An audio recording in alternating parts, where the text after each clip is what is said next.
5:45 வரல, 4:55 பெண்டுகள் இங்க இருக்கணும். அல்லேலூயா. அதுதான் கர்த்தர் கொடுக்கிற முதலிடம். இன்னைக்கு நம்முடைய வாழ்க்கையின் ஒவ்வொரு பகுதியிலும், ஒவ்வொரு சந்தர்ப்பத்திலும், ஒவ்வொரு சூழ்நிலைகளிலும் கர்த்தருக்கு முதலிடம் கொடுக்கப்படுகிற பொழுது கர்த்தர் நம்மை உபயோகப்படுத்துவார். ஆமென்.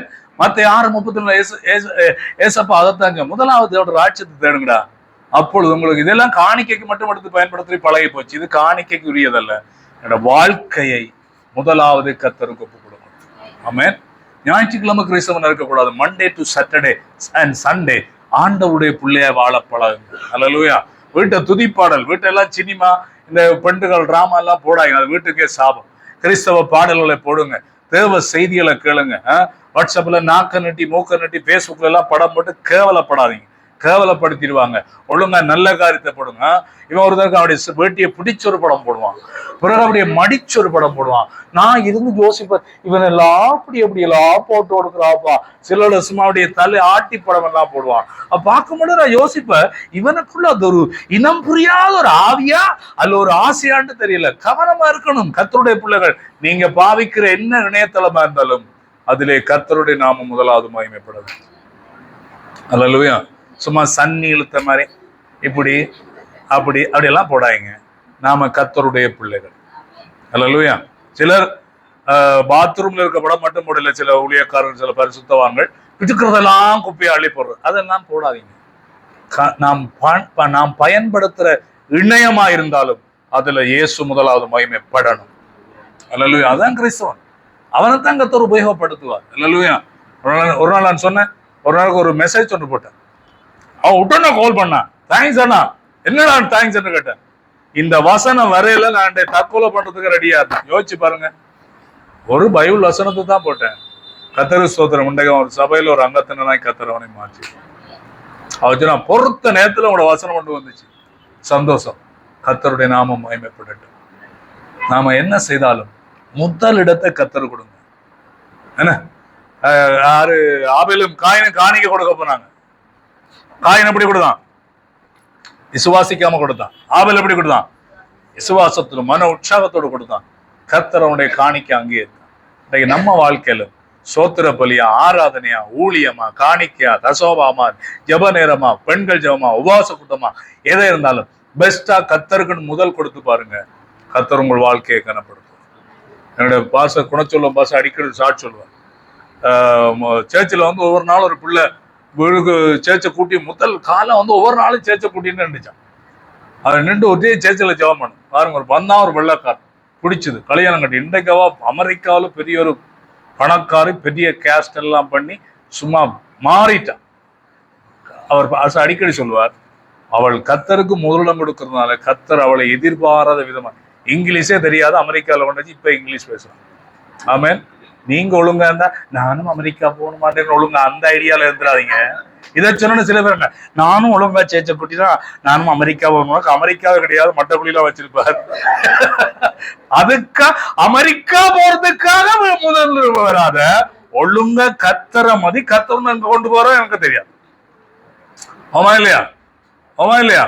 அதான் சத்தியம். இப்ப எனக்கு சொல்ல எல்லாரும் தீர்க்க சொன்னார், உனக்கு கர்த்தர் ஃப்ரீயா ஒரு வீடு தருவார். ஆனா தந்தா என்ன தராட்டின்னு அது அவற்றை வேலை. அதுக்காக எங்க ஃப்ரீயா கிடைக்குது, எங்க ஃப்ரீயா, அந்த பழக்கம் எல்லாம் நம்மள கிடையாது.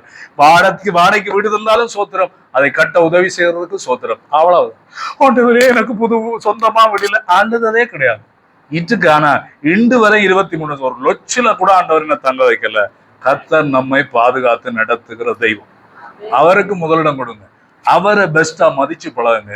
கர்த்தர் நம்மை அநேகருக்கு உபயோகப்படுத்துவார். ஆமென். நான்காவதாக நற்கிரியைகள் செய்யணும். என்ன? எந்த நற்கிரியைக்கும் ஆயத்தமாக்கப்பட்டதுமான நல்ல கிரியை. நல்ல கிரியைன்னா என்ன? பைபிள்ல நற்கிரியை என்று சொல்றதெல்லாம் நல்ல வேலை. ஆங்கிலத்துல பாருங்க குட் ஒர்க் தான் இருக்கு. நல்ல வேலை செய்யணும். என்ன வேலை? உதவுறது ஒரு நல்ல வேலை. உதவுங்க. அம்மா அப்பாவோட நல்ல வார்த்தைகளை பேசுங்க. சுடுதண்ணி ஹாட் வாட்டர் குடிச்ச டோக் மாதிரி, ஜெர்மன் டோக் மாதிரி எல்லாம் கத்தி குளறாதீங்க வீட்டுல.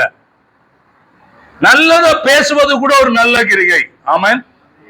குடும்பத்துக்கு உதவி செய்வது கூட ஒரு நல்ல கிரியை.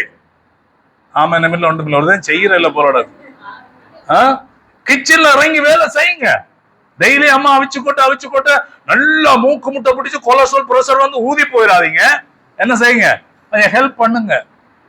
அம்மா ஹெல்ப் பண்ணுங்க, மனைவி ஹெல்ப் பண்ணுங்க, புருஷனுக்கு ஹெல்ப் பண்ணுங்க. ஓமா இல்லையா? இதெல்லாம் ஒரு நல்ல வேலை. ஓமா இல்லையா? உங்களை வீட்டுக்கு முன்னால குப்பையெல்லாம் கிடக்கு, அப்படியே பாத்துறாதீங்க. என்ன செய்யுங்க, கூட்டுங்க. நேற்று வந்த 1ஆம் தேதி 31ஆம் தேதி இரவு வந்தேன், முன்னுக்கெல்லாம் குப்பை எடுத்து ஒரு சொப்பின் வாங்கி பாருங்க, எல்லாத்தையும் கடந்து பொறுக்கி அப்படி இல்லைன்னா குப்பையில போட்டு கடவுளுடைய சமூகத்தில் ஆலயம் நீட்டா இருக்கணும். நேற்று வந்து சிக்கன் எலும்புகள், மீன் தலைகள் எல்லாம் கிடந்த படியில என்னண்டு வந்தான்னு தெரியல, ஆறு சாப்பிட்டானோ தெரியல, அதெல்லாம் தட்டி கொஞ்சம் கிளீன் பண்ணி கொண்டு வெளியில போட்டுட்டு அதை எடுத்து பதிலே நாம இருக்கிற சூழலை கூட நாங்க நல்ல வேலை செய்கிறவங்களா இருக்க வேண்டும். அல்லேலூயா. எல்லாம் சாப்பிட்டு அப்படியே ரோட்ல துப்பிட்டு வர்றதில்ல, எல்லாத்தையும் தூக்கி ரோட்ல போட்டுட்டு வர்றதில்ல. அதெல்லாம் ஒரு நல்ல வேலை, கிறிஸ்தவனுக்கு இருக்கிற நல்ல வேலை. சூழலை மாசடையாமல் காக்கிறது கூட கிறிஸ்தவனை கற்றுக் கொடுத்த பொறுப்பு. ஆமென். அதுல எந்த நற்கிரியையும் செய்வதற்கு எப்பொழுதும் ஆயத்தமா இருக்கணும். ஒரு கஷ்டப்பட்ட நபரை காண்றீங்களா, அவனோட நேரம் விட்டு பேசுங்க, அவனை தைரியப்படுத்துங்க. ஒருவன் சாக போறான்னு சொல்றீங்களா, காண்றானா, அவங்கள பார்த்து ஐயோ நான் சாக போறேன், நானும் மாத்தான் ஜோதிச்சேன் நீங்க சொல்லிடாங்க. என்ன சொல்லணும்? எங்க நேரம் நம்ப இயலாது. இது விடிய சேர்ச்சுக்கு வருங்கள். ஆனா ஆறும் சாக போற, ஐயோ நானும் இதைத்தான் பிளான் பண்றேன், சரி வருது இல்லையே ஒன்று சொல்லிச்சோம். மற்றக்குள்ளி பாலத்துல கூட யோசிச்சு பார்த்தேன், சரிவில்லாத துளைஞ்சு இருக்கலாமே, பாய்ச்சி செத்து போயிருப்பே. சிலது சாகிறதுக்கு பயம். ஆனா வார்த்தை என்ன, செத்துருவன் ஒரு நாளை போட்டு தொழில கவனமா இருக்கு, செத்துறன்னு சொல்லிடாத. இருக்கும் மட்டும் நல்ல கிரியை நல்ல வேலைகளை நாம் செய்ய வேண்டும் என்று சொல்லி தேவன் நம்மிடத்தில் எதிர்பார்க்கிறோம். ஆமென். கோபம் வந்தவனை விட்டுட்டு போயிடுவன், ஒரு நாளைக்கு எல்லாத்தையும் விட்டுட்டு போயிடுவேன். கவனம், வாயின் வார்த்தையா திறக்கிறது ஜாக்கிரதையா இருங்க. நல்ல காரியத்தை பேசுங்க, நன்மை செய்யுங்க, மற்றவர்களுக்கு உதவி செய்யுங்க. ஏண்டால் நாம் ஆண்டவருடைய பிள்ளை, கர்த்தர் நம்மை உபயோகப்படுத்துவார். அல்லேலூயா. எத்தனை பேருக்கு சந்தோஷமா இருக்கும், முடிய செய்யுங்க. கடவுள் பெரிய காரணம். மஸ்கெலியால 20 பிள்ளைகள் இருந்தாங்க, சொல்லிட்டு வந்தேன், டேய் உங்களுக்கு எல்லாம் கொப்பி அனுப்புறா. அவன் நேற்று கால் பண்ணாங்க, என்ன தெரியுமா அண்ணா, இப்படி அந்த பிள்ளைகளுக்கு ஒரு நாளும் நான் கொடுத்தது 160 5 கொப்பி தான். நான் சொன்னேன், என்னப்பா 5 கொப்பி தானே கொடுத்தான் அண்ணா, எல்லாரும் சந்தோஷப்படுறாங்க, எங்களுக்கு இப்படி ஒரு அண்ணா, வாச மாமா வந்து அண்ணா வந்து கொப்பி கொடுத்தாங்க. அட படவா, நான் ஒன்றுமே பெருசா செய்யல. நான் வந்து யோசிச்சு பார்த்தேன், எவ்வளவு நாங்க மிஸ்யூஸ் பண்றோம் தெரியுமா? எங்களோட பிள்ளைகள் எத்தனை கொப்பி வச்சு கிழிச்சு போடுறாள் தெரியுமா? ஒரு வருஷத்துக்கு கிழிச்சு போடுற பார்த்தாலே ஒரு 10 கொப்பி கிழிச்சிருவாள். எல்லாத்தையும் கணக்கு கொடுப்பியர் எல்லாரும் போய் வருகையில நிக்க எத்தனை கொப்பி கிழிச்ச ஆண்டவரே அப்பா அம்மா சொல்றாங்க,